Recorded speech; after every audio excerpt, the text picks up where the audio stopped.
Wait, now that I've got your attention, if you care about life at all, your mom's life, dad's life, your dog's life, child's life, your life, anybody's life, even just a tiny itty little bit, please hear me out. On the day of this post, Japan is set to begin dumping 1.3 million tons of nuclear waste into the Pacific Ocean. I think that any of us with at least 2 brain cells bumping around in our heads can tell that this is a really bad idea. The Earth, and the seas in particular, are at capacity. Marine life has been in bad shape for a really long time, with microplastics and large plastics turning up inside their bodies, not to mention mercury poisoning them and the people that eat them. Dumping nuclear waste into the water is apparently a fairly standard thing, which is terrible. This particular dumping of nuclear waste does stand out, however, largely due to the sheer quantity that is being released. The UN watchdog claims that the amount of radioactive material that's being released into the water is within regulatory limits. We all know that the regulations on these things are always inadequate.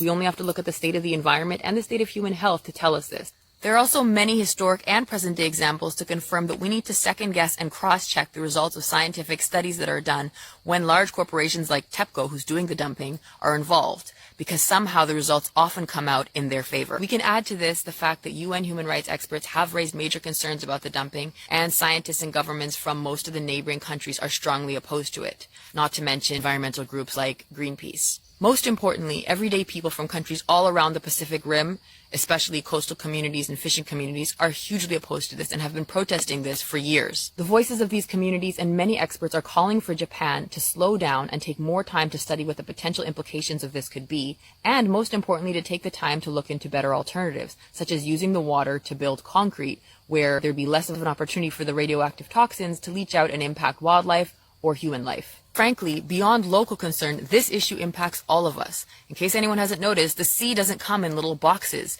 It flows. All of the waters of the world are connected. It evaporates and falls as rain in other places. This impacts everyone. So we need to take action unless we want our sea salt, our seafood, our rain, our crops, ourselves to be more radioactive and cancer prone than we already are. So what can we do?